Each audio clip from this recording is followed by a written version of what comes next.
Hi, welcome back to Ball Boys with me, Lemmy. Of course, it's the Premier League review. I do this every week. I try to do it every week, and it's another match week. It's a big one, especially for everyone involved in the league. It's just big for everybody, for the title race, top four race, for the Europe in general race, for some players playing for pride, playing for their careers in the relegation battle as well. It's huge. And the biggest one of the weekend, I want to start just there. Man City versus Liverpool at the Etihad. Liverpool always seem to give Manchester City a hard game, but it seems as though Liverpool have their number, but it's not as straightforward as that. I think Liverpool have not won, or rather I know Liverpool have not won at the Etihad since 2015. That's a couple going to 8 years now, so it's not an easy place to go even for the best of teams, and Liverpool have been the best of teams, barring the excluding this season, and I expect a good game. I expect Liverpool to attack. They're not going to go there like the smaller sides in the league and try to defend, play for a draw or anything like that. I'm sure Klopp will instruct them to attack. That is the Liverpool way. Even though they have deficiencies elsewhere, they can hurt any team on their day going forward. In the midfield area, I think that's where the game might be won. And if you just look at the two midfields, of course, it's going to be won by Manchester City, but midfield battle in particular. And that is going to be key. You can't be having Henderson and Milner running things against the likes of KDB, Rodri, Bernardo Silva, whomever it may be, Gundogan in that midfield. They're just going to be too good for the aging. It's for Liverpool. It's either they are aging or they are too young. They're too inexperienced to play in such a big game, such a high stakes game. But I'm going to predict Manchester City win. 2-0 Manchester City. Although I have a gut feeling that Liverpool might win, but Manchester City being at the Etihad, it's the business on end of the season, and they've been there and done that, and I think they are going to come through this challenge. I'm going for a 2-0 Manchester City win, but it's obviously not going to be as straightforward as it seems. Haaland, is he injured? Is he not? We don't really know. We are going to know when the teams come out on that day. Yeah, Haaland, if he's not playing, is going to be a big miss, of course, but Julian Alvarez is more than capable to replace any striker. I mean, if he was not on Manchester City, he would have probably been starting in any other team, but can't really start ahead of Erling Haaland. So if he's injured, it will be a chance for Julian Alvarez to prove himself in a City shirt. Of course, when he's coming, he's done well, but this is a different type of game, different pressure and everything. So yeah, we're going to see. I'm really intrigued to see how that one will play out. And immediately after that game is done, Arsenal face Leeds at the Emirates. I'm quite confident, but I've been confident all season.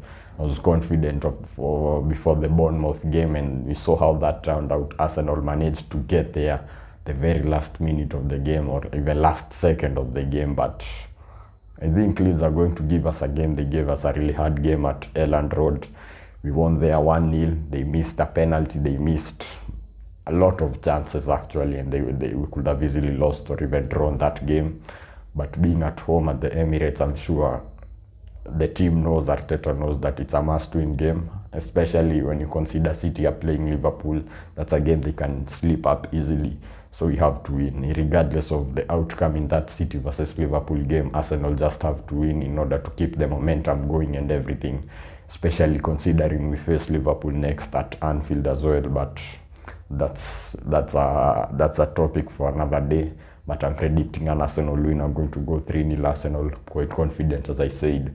Chelsea versus Aston Villa. It's going to be a tough one. Chelsea looked like they were starting to come into their own. They were starting to gain a bit of momentum, but that draw against Everton at home as well, conceding a late equalizer as well, it did not help their cause any bit. Graham Potter's in-game management has been questioned by many.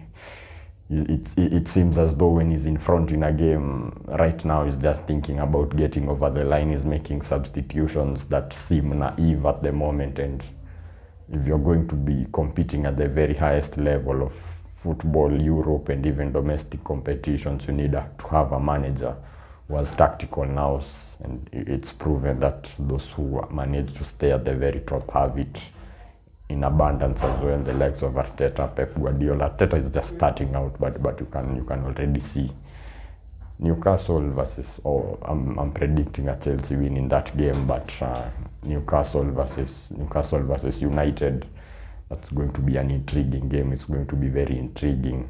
At St. James Park as well, it's never an easy place to go for any team in the Premier League, but United beat them again in the Carabao Cup final. I think, I'm predicting a Man United win. I think they're going to win. It's not going to be easy, especially considering they don't have Casemiro at the moment. He's suspended. But Newcastle have been playing well, especially ever since Callum Wilson had been on a really long goal drought. He'd not been performing, but Isak has come back from injury and is scoring as well. He almost assisted a goal that was ruled out against Nottingham Forest. Took his 2 goals really well, and he might cause Manchester United some problems, but I'm thinking that Manchester United will have enough to get over that game. 2-1 United. I really think they will win. It's not easy at St. James Park, but Newcastle are not the team they were before, especially before the World Cup. So I think United are going to win. It's a huge game for the top 4, and Liverpool will be looking closely, and Tottenham as well, because these are 2 rivals playing each other. So if either team is going, it's sure that a team is going to drop points in that game. So it might be both teams, but a team must drop points. That's going to be a good thing for the rivals as well. And we see, I'm predicting a 2-1 United. Everton versus Tottenham. Tottenham at Goodison Park as well. Tottenham have just sacked Antonio Conte during this week, after his explosive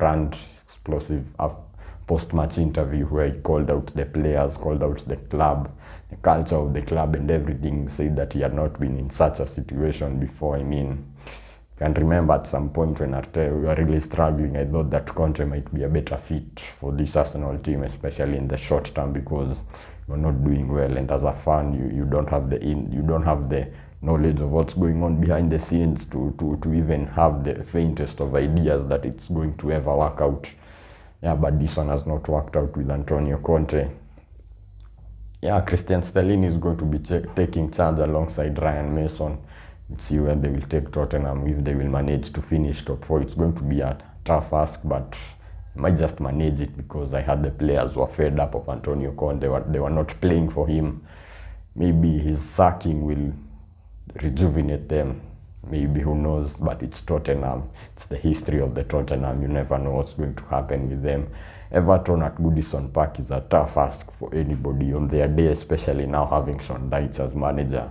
He can beat anybody on their day. We saw that they managed to beat Arsenal. Mind you, Arsenal are not at their best on that day, but they can beat anyone. That's just the truth of the matter. And it's not going to be easy, but I think Tottenham might have a new manager, not a new manager bounce, but a no manager bounce. They might just win this one. I'm going for a 2-1 Tottenham, but I will not be surprised at all if Everton were to win. Let me go through the other games. Brighton versus Brentford, a very good game between 2 of the surprise packages this season. There are 2 teams who are really pushing to get into Europe, and it will be massive achievements for these 2 clubs. The Zabi and Thomas Frank, it's going to be an intriguing game. I would have loved to watch that one, just that it's at the same time as the Arsenal versus Leeds game, but it promises to be a very intriguing game, especially tactically and whatnot. But I think Brighton being at home, they will have the edge. I think I'm going to go for a Brighton 1-0 win. Don't think they will score a lot, but they might manage to get over the line in that game. Palace versus Leicester. Palace have just appointed Roy Hodgson during the week, sacking Patrick Vieira before losing to Arsenal 4-1. Now they had a very good defense. They had not lost a game by more than a margin of 1 goal, even through their tough run of fixtures and results as well. But It remains to be seen whether Roy Hodgson is going to be able to keep them up. Leicester have been struggling as well. I think Palace might actually win this one. I'm going to go 2-1 Palace. Forest versus Wolves, another big game at the bottom. Forest being at home. Wolves just lost to Leeds at Molineux as well. I think Forest might win this one as well. Brennan Johnson, predicting him to score. I'm going to go 1-0 Forest. West Ham versus Southampton. It's going to be another hard one. If West Ham actually lose this one, I don't know what the club and the board are waiting for to sack Moyes, because if you can't beat the bottom team in the league, then what are you even doing there? And you yourselves, you are in a relegation battle. If you don't beat Southampton, then who are you going to beat? It's going to be... relegation is fast approaching for them if they do not fix up or even sack them. If they do not just fix what is going on at the club. Southampton are at the bottom. I don't expect them to win this one. I'm going to go for a West Ham 2-0 win. But it's quite tight at the bottom. The difference between Southampton, the bottom club, and Crystal Palace, who are 12th, is only 4 points. So any team in that category can go down. It's going to be a tough one. Let's see what happens this game week. So that's the content there and there. If you like the content, like, share, comment, subscribe if you are new, of course, and see you in the next video.